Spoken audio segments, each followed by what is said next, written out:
Disclaimer: This video does not contain 18 plus adult only content. It gives the awareness of semi-nudity and nudity. Yes, it gives the other side of the nudity actresses. Disclaimer: எச்சரிக்கை. இந்த video நிர்வாணத்தின் மறுபக்கத்தை எடுத்துரைக்கப் போகிறது. கவர்ச்சி, ஆபாசம், நிர்வாணம் இவற்றிற்கிடையே உள்ள வித்தியாசத்தை ஆராய்ந்த போது நிர்வாணத்தை கூட ஆபாசமின்றி முகச்சுளிப்பு இல்லாதபடி எடுத்து காட்ட முடியும் என்பதை உணர்ந்த போது வியந்து போனேன். நான் வியந்ததை உங்களுடன் பகிர்ந்து கொண்டு உங்களை வியக்க வைப்பதே இந்த வீடியோவின் நோக்கம். ஆம், இது ஒரு விழிப்புணர்வு வீடியோ. வணக்கம் and welcome to cinema scans. எல்லோரும் எப்படி இருக்கீங்க? நல்லா இருக்கீங்களா? நான் ரொம்ப நல்லா இருக்கேன். அமலாபால், ரேகா நாயர், ஆண்ட்ரியா, பிரகிடான்னு இவங்க எல்லோருமே நிர்வாணமா நடிச்சவங்க. தமன்னாவும் சமந்தாவும் வெப் சீரியல்ல உள்ளாடையோட கவர்ச்சி குளியல் போட்டவங்க. படுக்கையறை காட்சிகள்ல கெமிஸ்ட்ரி மட்டும் இல்லாம பிசிக்ஸ், பயாலஜின்னு மொத்த சயின்ஸுமே ஒர்க் அவுட் ஆன மாதிரி செம நெருக்கமா செமையா நடிச்சிருப்பாங்க. இப்படி நிர்வாணமா கவர்ச்சியா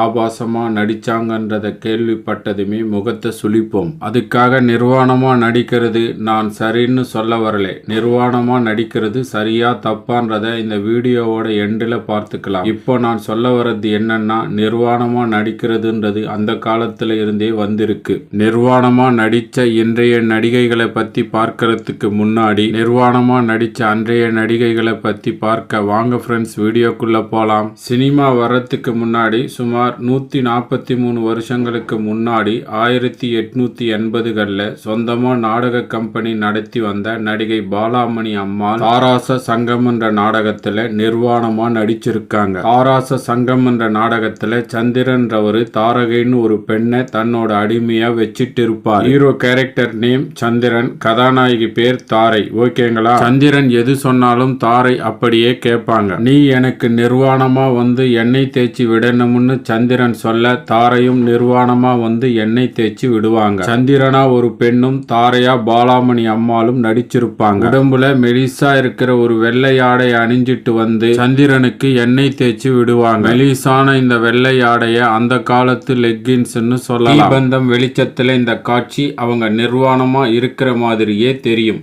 இந்த காட்சிக்காகவே இந்த நாடகம் வருஷ கணக்குல ஓடிச்சா. கும்பகோணத்துல வசிச்ச இந்த பாலாமணி அம்மாள் 1880களில் நாடக உலகின் ராணியா திகழ்ந்திருக்கு. இவங்களோட நாடகத்தை பார்க்க ஆங்கில அரசு திருச்சியில இருந்து மயிலாடுதுறைக்கு தனி ரயில விட்டுச்சாம். அந்த ரயிலுக்கு பாலாமணி ஸ்பெஷல்னே பேர். நாடகம் முடிஞ்சதும் ரசிகர்களை ஏத்திட்டு போய் திரும்பவும் திருச்சியிலேயே விட்டுடுவாங்களாம். ஒரு நாடகத்தை பார்க்க, அதுவும் நிர்வாண காட்சி வர ஒரு நாடகத்தை பார்க்க ஆங்கிலேய அரசே ரயில் அனுப்பினத, அதுவும் பாலாமணி ஸ்பெஷல் ரயில் அனுப்பினதை நம்பவும் முடியல, நம்பாம இருக்கவும் முடியல. ஏன்னா இவங்க அரண்மனை மாதிரியான வீட்டில வாழ்ந்திருக்காங்க. இவங்க வீட்டில வேலை செய்ய சுமார் 40 வேலைக்காரங்க இருந்திருக்காங்க. இவங்க தினமும் அதிகாலையில குளிச்சிட்டு மொட்டை மாடியில வந்து தலை தோட்டுறத பார்க்க வெளியூர்ல இருந்து எல்லா ஆண்களும் வண்டி கட்டிட்டு வந்து வீட்டை சுத்தி நின்னுட்டு இருப்பாங்க. பாலாமணிய நான் நேர்ல பார்த்தவன்டான்னு ஆண்கள் பெருமையா சொல்லிக்குவாங்களாம். இதுல ஹைலைட் என்னன்னா, இவங்க சொந்தமா நடத்தின நாடக கம்பெனியில் எல்லோருமே பெண்கள் தானாம், ஆண்கள் யாருமே கிடையாதாம். அடுத்து நம்ம பார்க்க போறது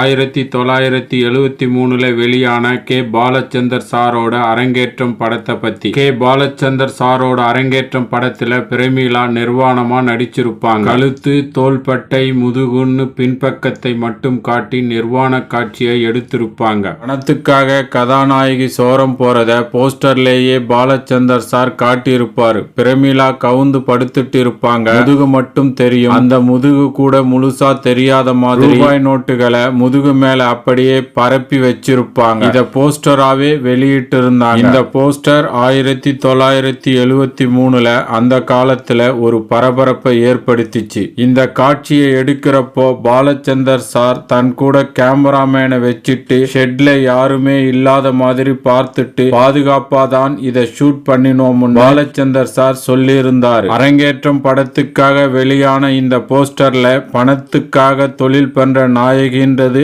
அப்பட்டமா தெரிஞ்சா கூட ஆபாசம் தெரியாது. போஸ்டரை பார்த்து படத்துல ஆபாசத்தை எதிர்பார்த்து போனவங்க ஏமாந்து போனாங்கன்னு தான் சொல்லணும். ஆம்பளைங்கன்னாலே எனக்கு மறத்து போச்சு அப்படின்னு கதாநாயகி சொல்றதா ஒரு வசனம் வரும். இந்த மாதிரியான வசனங்கள் மூலமா சோரம் போன ஒரு பெண்ணோட மனநிலைய, அவல நிலையை எடுத்து சொல்லி நம்ம மனசை பிசைய வச்சிருப்பாங்க நடிச்சிருப்பாரு கேபி சா. ஆபாச காட்சி, ஆனா ஆபாசம் தெரியல. ஆபாசமான வசம், ஆனா அதுல கூட ஆபாசம் தெரியல. மனச பிசையுது. இதே 1973 வருஷம் மறுபிறவின்னு ஒரு படம் வந்துச்சு. இந்த படத்தை பார்த்து அந்த காலத்துல ரசிகர்கள் என்ஜாய் பண்ணாங்கன்னு தான் சொல்லணும். இதுல ஆர் முத்துராமனுக்கு அதாங்க கௌதம் கார்த்திக்கோட அப்பா நவரச நாயகன் கார்த்திக். கார்த்திக்கோட அப்பா ஆர் முத்துராமன். இதையே இப்ப இருக்கிற ஜெனரேஷனுக்கு புரியுற மாதிரி ஷார்ட்டா சொல்லணும்னா கௌதம் கார்த்திக்கோட தாத்தா ஆர் முத்துராமன். ஆர் முத்துராமனுக்கு ஜோடியா மஞ்சுளா நடிச்சிருப்பாங்க. சொந்தம் இனி உன்மடியில் என்ற பாடல் காட்சியில முத்துராமனும் மஞ்சுளாவும் கெமிஸ்ட்ரி மட்டும் இல்லாம பிசிக்ஸ், பயாலஜின்னு எல்லாமே ஒர்க் அவுட் ஆன மாதிரி செம நெருக்கமா பிணைஞ்சி நடிச்சிருப்பாங்க. ஆமாங்க, இந்த பாடல் முழுக்கவே ஒரே படுக்கையறை காட்சியாத்தான் இருக்கும். அது மட்டும் இல்லாம கண்ணோடு பார்க்கும் மோகம் என்ற பாடல் காட்சி ஆரம்பத்தில், பாடல் காட்சி முடிஞ்சப்புறமும் வர சீன்கள்ல மஞ்சுளா கலட்டி நியூடா நடிச்சிருப்பா. அதாங்க கேமராவை முதுகுக்கு பின்னாடி வச்சு கழுத்து முதுகு நியூடிட்டின்ற மாதிரி வர செட்டப்பான நியூடிட்டி காட்சியில நடிச்சிருப்பாங்க. இதுல மஞ்சுளாவோட இளமை பொங்குற தூக்கலான கவர்ச்சியை பார்த்து ரசிக்கலாம். இப்ப நான் சொன்னது 1973 பிளாக் அண்ட் ஒயிட்ல வெளியான மறுபிறவி படத்தை பத்தி. இதுல மஞ்சுளா நடிச்சது நியூடிட்டி மாதிரி, ஆனா நிஜமான நியூடிட்டி கிடையாது. ஆனா இதே அதுக்கப்புறம் 1980 அதுவும் கலர்ல ஜெய்சங்கர் அண்ட் ஜெயமாலா நடிப்புல ஜம்புன்னு ஒரு படம் வந்துச்சு பாருங்க, செம. இந்த படத்தோட இயக்குனர் எம் கர்ணன். நினைய வைத்து எடுக்கும் இயக்குனர்னே இவருக்கு பேராம். இந்த ஜம்பு படத்துல ஜெயமாலா அருவியில குளிக்கிற மாதிரி வர ஒரு சீன்ல ஜெயமாலாவை நல்லா நனைய வச்சு எடுத்திருப்பார். ஒயிட் ஜாக்கெட் ஒயிட் சாரியில ஜெயமாலா குளிப்பாங்க. அருவி தண்ணி அடிச்சு மாராப்பு விலக உள்ள வெளிய எல்லாம் தண்ணிமயம். உள்ளாடை இல்லாதத தண்ணி எடுத்து காட்ட கேமராவும் தன் பங்குக்கு வெள்ளை ஆடைய தழுவியதால உண்டான அந்த திரண்ட கருமேகத்தை படம் பிடிச்சு காட்டும். ஆபாசமான காட்சிய ஆபாசம் இல்லாத மாதிரி நான் எடுத்து சொன்ன இந்த வர்ணனை இந்நேரம் உங்களுக்கு புரிஞ்சிருக்கும்னு நம்புறேன். இப்படி தண்ணீர் தழுவியதால உண்டான அந்த கருமேக காட்சிய போஸ்டர்ல வெளியிட்டு பெரும் பரபரப்பை உண்டாக்கி இருந்தார். நிர்வாணத்தை அப்படியே காட்டினா அது இல்லீகல், ஆனா அதையே நனைதல் மூலமா காட்டினா லீகல் என்றதை புரிஞ்சிட்டு படம் எடுத்த எம் கர்ணன் அவர்களை பாராட்டியே தீரணும். ஏன்னா ஜம்பு படத்துக்கு முன்னாடியே 1978 வந்த கிழக்கே போகும் ரயில்ல கதாநாயகியான ராதிகாவை ஊர் நல்லதுக்காக நிர்வாணமா தீபந்தம் ஏந்தி ஊரை சுத்தி வரணும்னு சொல்லுவாங்க. ஆனா இந்த படத்துல கதாநாயகி ராதிகா நிர்வாணமா நடிக்கல. கதாநாயகி ராதிகாவை நிர்வாணமா நடிக்க வைக்காம வசனம் மூலமாவே நிர்வாணத்தை காட்டி நம்மள சாமர்த்தியமா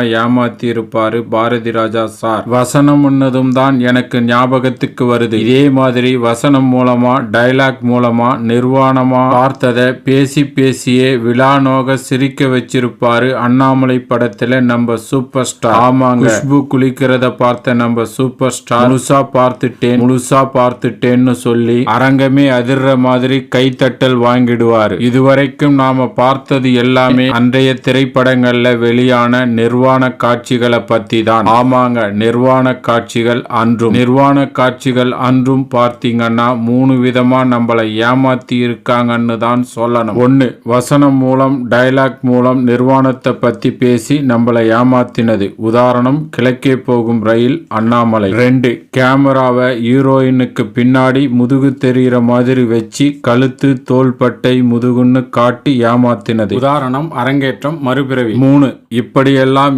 ஏமாத்த விரும்பாம நினைதல் மூலமா ஏதோ முடிஞ்ச அளவுக்கு ஒன் சைடா நின்னு புரியும்னு நினைக்கிறேன். அதாங்க ஜம்பு படத்துல ஒன் சைடா நின்னு ஒரு பக்கத்தை மட்டும் படம் பிடிச்சு காட்டின எம் கர்ணன் நம்மளை ஏமாத்தல, பரவாயில்ல ரகம். ஆனா 2000க்கு அப்புறம் நிர்வாணமாவே நடிக்க வச்சு அப்படி நிர்வாணமாவே நடிச்சத மனசாட்சியோட நம்மளை ஏமாத்தாம படம் எடுத்தாங்கன்னு தான் சொல்லணும். நிர்வாண காட்சிகள் அன்றும் பார்த்துட்டோம். அன்றும் பிடிச்சிருந்தா ஒரு லைக் போடலாமே. இந்த அன்றும் வீடியோ நீளமா போயிட்டதாலே நிர்வாண காட்சிகள் இன்றும் பார்ட் 2ல அடுத்த வீடியோல பார்க்கலாங்க. அது மட்டும் இல்லாம இந்த நிர்வாணத்தை பத்தின விஷயங்களை சேகரிக்க ஆரம்பிச்சதுமே நிர்வாணம் பத்தின கூறப்பட்ட மேட்டர்ஸ் சேர்ந்துடுச்சுங்க. அதனால இத பார்ட் 2 பார்ட் 3ன்னு ஒரு சீரியல் மாதிரி வெளியிட போறேன். இந்த வீடியோவோட தொடர்ச்சியான பார்ட் 2 பார்ட் 3 எல்லாமே உங்களுக்கு டிஸ்கிரிப்ஷன்ல கிடைச்சிடும். இதோட தொடர்ச்சியா வர எல்லா பார்ட்ஸையுமே பார்த்து முடிச்சப்புறம் நிர்வாணத்தை பத்தின ஒரு தெளிவு கிடைச்சிரும்னு நினைக்கிறேன். அந்த தெளிவு நிர்வாணம் பத்தின பார்வை கோணத்தையே மாத்திடும்னு நம்புறேன். நிர்வாணத்து மேல எனக்கு ஏற்பட்ட ஈர்ப்பு காரணமா